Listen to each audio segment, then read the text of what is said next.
The battle between Republicans and Republicans over Medicaid expansion in the state seemed to ramp up last week amid reports of a Senate committee meeting led some to believe the Senate Majority Leader was changing his position. 24-hour News 8 political reporter Rick Albin joins us right now to say there may be more smoke than fire here.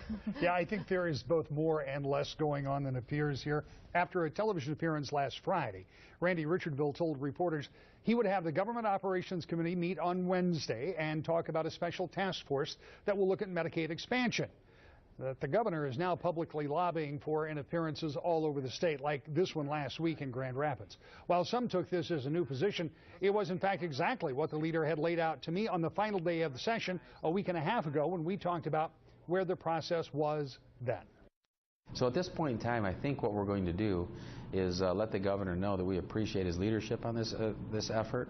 The Speaker of the House and the members of the House that have sent over to us what I think is a reasonable starting point, and that we're going to set up a special task force, an internal legislative task force, put 4 or 5 of the members that seem to be the best versed on it, take another look at it, see if there's a way to maybe put a little more conservative handprint, a little more behavioral changes, a little more of an improvement to what I think is a pretty good start.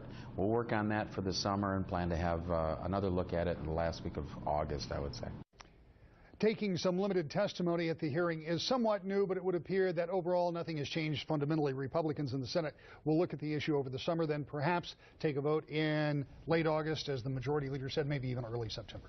Rick, there's been some talk about the Senate coming back into session on Wednesday. What do you think about that? There are session dates about every 2 weeks, and as a pro forma matter, normally what would happen is a couple of members on the Republican side, a couple on the Democratic side walk in, they would gavel into session, and then they would gavel out of session quickly. What's going to happen is Democrats have already said they're going to have all their members there on Wednesday. So now what I'm hearing is Republicans may have a larger turnout than they would have normally expected to. And this is speculation on my part, but it's not impossible to believe that if all 12 Democrats are going to be there, Republicans may want at least 13 in the chamber, right, so they still have that majority advantage. So there may be a few more people there. Members I talked to today said, yes, some of us are going to be there, but there are no votes scheduled. I don't think this changes anything fundamentally. Of course, we've got another 36 hours. That could all change again. That's very true. Rick, thanks, Rick.